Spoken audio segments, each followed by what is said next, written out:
Қайырлы таң, құрметті тыңдармандар. Таңғы аста таңғы жаңалықтарымызбен бөлісеміз. Сіздердің назарларыңызға облыстық арнайы кітапхана қорына жаңа түскен пайдалы кеңестер атты журналды ұсынамыз. Бұл журнал қазақ шаңырағына арналған республикалық журнал, айына бір рет шығарылады. Бас редакторы Сайлан Сараев.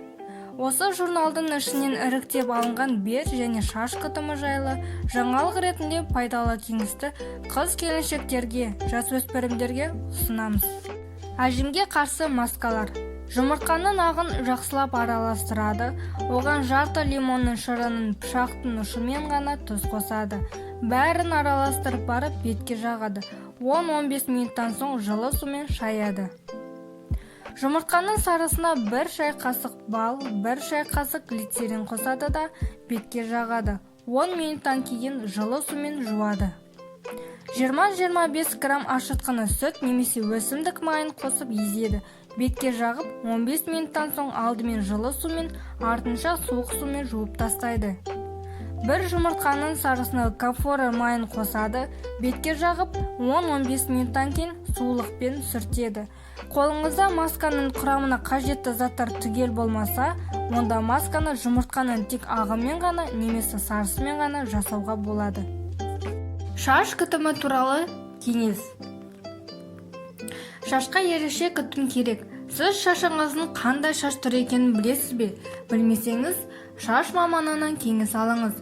Олар сіздің шашыңыздың қандай шаш түріне жататынын, оған қандай шампунь, бальзам және маска пайдалануға болатынын түсіндіріп береді. Сусабынды дұрыс қолдана білесіз бе? Алақаныңызға орташа көлемде сусабын құйыңыз да, саусағыңыздың ұшымен шашыңызға ақырындап жағыңыз. Шайғышты шашыңыздың түбіне жеткізбей жағыңыз, өйткені ол бас терісіне зиянды. Салқын су шашты жылтыратады.